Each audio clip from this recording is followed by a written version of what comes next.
সকাল সকাল চলে এলাম আমি আজকে আপনাদের সামনে আমার একটি ছোট্ট মিনি ব্লগ নিয়ে। সকলকে জানাই আমার এই ব্লগে স্বাগতম। সকালবেলায় দেখুন আমার ঠাকুরের সমস্ত কিছু পূজা সেরে নিচ্ছি।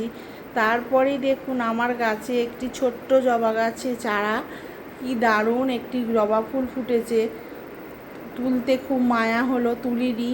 তারপরেই দেখুন কর্তা বাজার থেকে এনেছে পাট শাক, তাই ওকেই ধরেছি যে পাট শাক তোমাকেই বেছে দিতে হবে।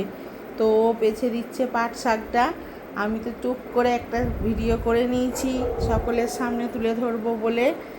এই যে দেখুন পাট শাক বেছে দিচ্ছে আমাকে, আজকে সময় পেয়েছে তাই, না হলেও ও ওসব করতে চায় না। তারপরে দেখুন বাজার থেকে এই মাছগুলো এনেছে, আজকে গোটা গোটা তেলাপিয়া মাছের ঝাল করব। এই যে বাজার থেকে নিয়ে এসেছে, আমার পোষ্যদের জন্যও নিয়ে এসেছে। এবার রান্না হবে আজকে। এই যে দেখুন বিউলির ডাল করছি, বিউলির ডাল চাপিয়েছি। আমার বাড়িতে খেতে সবাই খুব ভালোবাসে এই বিউলির ডাল, আপনাদের কে ভালোবাসে একটু জানাবেন। তারপরে দেখুন এই যে আমার রান্নাঘরে আমি চলে এসেছি। রান্নাঘরটা আমার মেয়ে আমাকে খুব সুন্দর করে সাজিয়ে দিয়েছে, একদিন দেখাবো আপনাদেরকে। তারপরে দেখুন এই যে চা খাচ্ছি, চা খেয়ে নিয়ে রান্না বান্না সব শুরু করেছি। ভাতও বসিয়ে দিয়েছি। মেয়ের, আমার আর আমার বাড়ির যে কাজের দিদি আছেন তার দুপুরের শুভেচ্ছা নিয়ে চলে এলাম আজকে আপনাদের সামনে। আমি কিভাবে আমার থালিটা রেডি করি সেটা আপনাদের সঙ্গে শেয়ার করব বন্ধুরা। এই যে দেখুন নিয়ে নিলাম এক বাটি ভাত, নিলাম একটু ভেন্ডি সেদ্ধ, আর তার সাথে করেছি একটু ভেন্ডি পোস্ত, কেননা আমার মেয়েরা ভেন্ডি সেদ্ধ খেতে চায় না তার জন্য। আর করেছি ফুলকপি, আলু আর চিংড়ি মাছের একটা সবজি, তার সাথে করেছি মুগ ডাল অর্থাৎ ভেজ ডাল।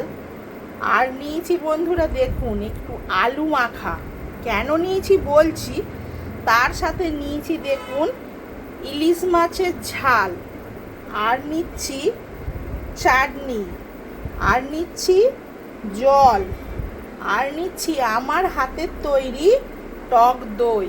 দেখুন কি সুন্দর জায়গায় আমি সার্ভ করেছি, দইটা পেতেইছি ওটায়।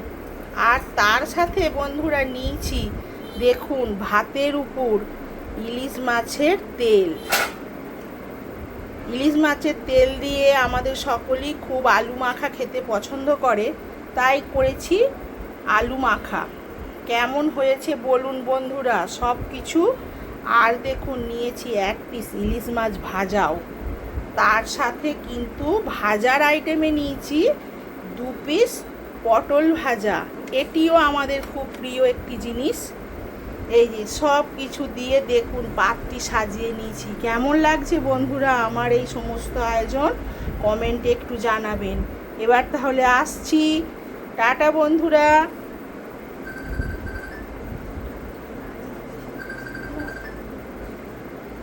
আর লাইটটা অটোমেটিক খালি কমে যাচ্ছে, দেখুন আমাদের এখানে হরিনাম মৎস্য হয়েছিল, তাতে আমি মালসা ভোগ দিয়েছিলাম। তো সেই মালসা ভোগ সকলে দর্শন করুন, দুর্ভোগ কাটে শুনেছি আমি এই মালসা ভোগে। তারপরে এই যে দেখুন আমাদের এখানে একটি প্রভাত ফেরি বেরিয়েছিল, সেই প্রভাত ফেরি আপনাদের সামনে তুলে ধরলাম, সকলে বেরিয়েছে। আমার বাড়ি ঠিক রাস্তার ওপরেই, তাই সব কিছু দেখতে পাই যখন যাই হয়। এই যে সকলেই বেরিয়েছে, পঞ্চায়েত থেকে বেরিয়েছে এই প্রভাত ফেরিটা। তারপরে দেখুন এই যে আমার বাড়ির হোমমেড আইসক্রিম নিয়ে বসে পড়েছি সন্ধ্যাবেলায়, প্রচণ্ড গরম, একটু খাচ্ছি, খেতে কিন্তু বেজায় ভালো হয়েছে বন্ধুরা। একবার তৈরি করবেন, আপনাদের সামনে একবার আমার রেসিপিটা তুলে ধরবো, দেখে দেখে তৈরি করবেন, নিশ্চয়ই ভালো লাগবে। তারপরেই চলে এলাম সোজাসুজি রাতের ডিনারে। এই যে দেখুন, আজকেও করেছি লুচি, নিয়েছি কমলাভোগ মিষ্টি আর বাঁধাকপির তরকারি। এই হলো আমার রাতের আয়োজন আজকে। কেমন লাগলো বন্ধুরা আমার এই ছোট্ট সারাদিনের মিনি ব্লগ? সবাই ভালো থাকবেন, সুস্থ থাকবেন। যদি ভালো লাগে তাহলে লাইক, কমেন্ট, শেয়ার আর সাবস্ক্রাইব করবার অনুরোধ রইল বন্ধুরা। সবাই একটু পাশে থাকবেন।